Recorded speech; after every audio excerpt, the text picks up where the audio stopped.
Did you know that one of the world's most powerful countries disappeared in just one night?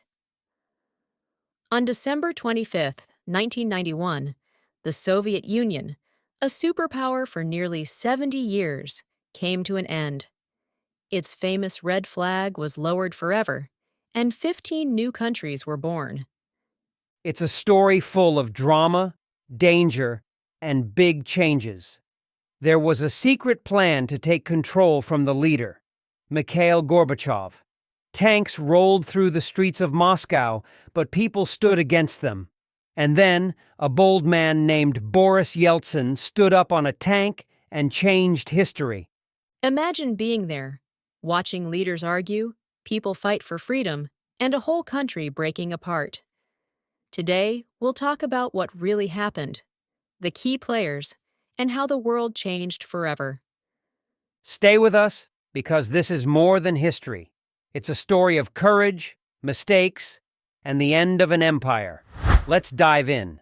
To understand why the Soviet Union collapsed, we need to look back to the 1980s. At that time, the country was facing serious problems. The economy was weak, people were unhappy, and there was growing pressure from other countries, especially the United States. Right? The Soviet Union tried to compete with the US in many ways, building weapons, going to space, but all of this cost a lot of money. At the same time, they couldn't provide basic goods for their people. Bread, clothes, even toilet paper were hard to find in stores. And that's where Mikhail Gorbachev comes in. When he became the leader in 1985, he knew the country needed big changes. He introduced two important ideas, perestroika and glasnost. Do you know what they mean? Yes. Perestroika means restructuring. It was about changing the economy to make it work better. Factories and farms were supposed to produce more, and businesses could have a little more freedom. And glasnost means openness. Gorbachev wanted people to speak more freely and even criticize the government. That sounds good, but it also caused problems. Once people started speaking freely, they didn't stop. They began to demand more rights and even independence for their republics, like Ukraine and Lithuania. Exactly. Nationalism, the idea that each group of people should have their own country, was growing stronger. The Soviet Union was made up of many republics with different cultures and languages. By the late 1980s, these republics wanted more control over their own futures. At the same time, the Soviet economy didn't improve much. People were tired of waiting for change, and their trust in Gorbachev started to fade. So, the Soviet Union was like a big ship with too many holes. Gorbachev was trying to fix it, but the damage was already too much. Change was coming, whether the leaders liked it or not. And this brings us closer to the dramatic events of 1991. The tension between those who wanted to keep the Soviet Union together and those who wanted it to end was about to explode. August 1991 was a turning point for the Soviet Union. It started with a dramatic and dangerous plan to remove Mikhail Gorbachev from power. A group of Soviet leaders called the Gang of Eight believed Gorbachev's reforms were ruining the country. They decided to act quickly to stop him. That's right. On August 18th, Gorbachev was on holiday at his dacha in Crimea. Suddenly, a group of officials arrived at his home. These men told him to sign a paper declaring a state of emergency. If he agreed, they would take over the country, but Gorbachev refused. He stood his ground, even though they cut off his communication with the outside world. Gorbachev and his family were trapped in the house, guarded by soldiers. They later said they thought they might be killed. While Gorbachev was under house arrest, the coup leaders went to Moscow.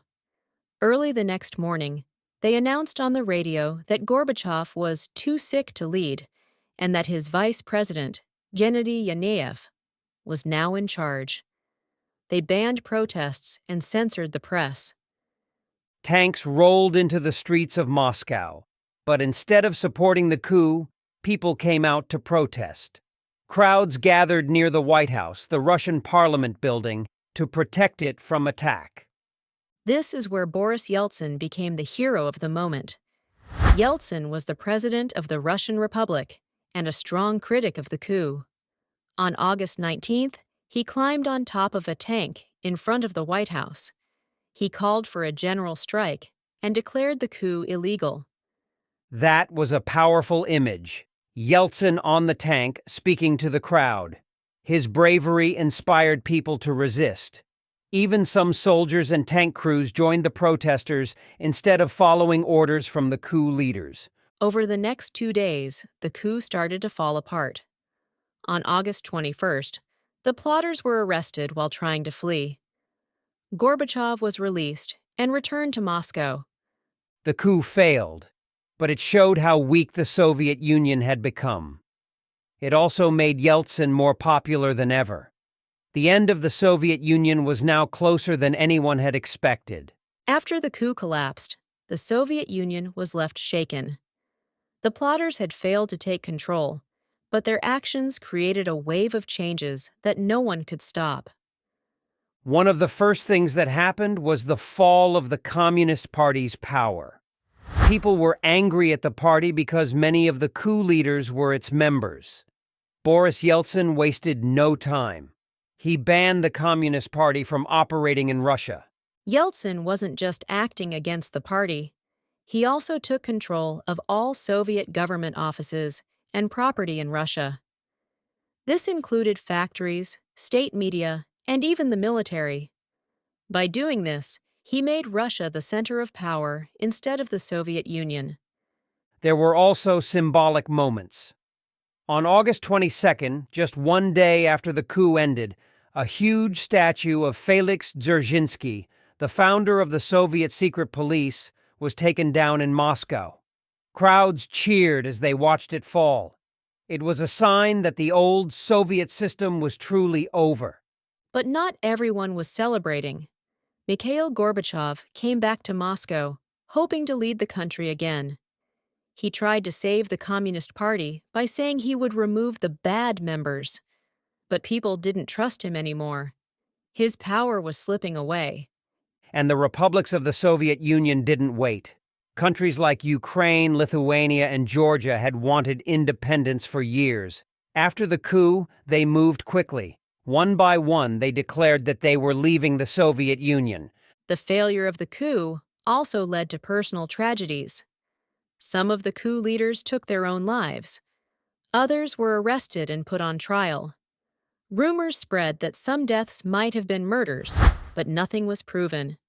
It was clear by this point that the Soviet Union couldn't be saved. The coup had shown the world that the central government was weak, and the people were no longer afraid to stand up for change.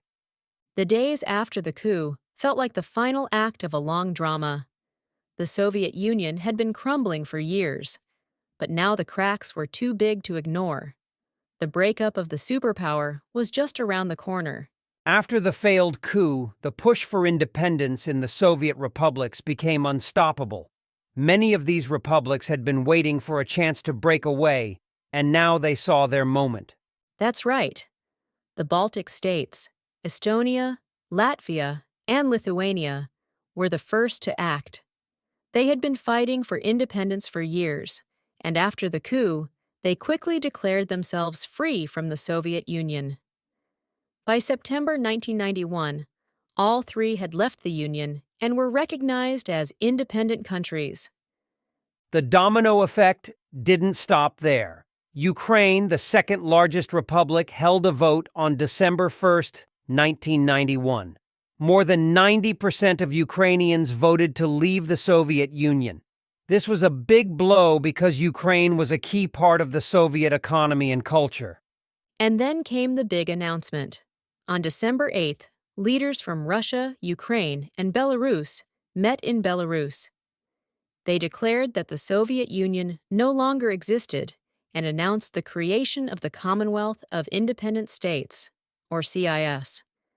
The CIS was supposed to be a loose group of former Soviet republics working together, but it wasn't the same as the Soviet Union. Each country would now be fully independent. Other republics quickly followed. Armenia, Georgia, Moldova, and many Central Asian countries like Kazakhstan and Kyrgyzstan declared independence too. By the end of December, almost every republic had left the Union. It's interesting how the Soviet Union's collapse wasn't just about politics. Many of the republics wanted to protect their own languages, cultures, and traditions.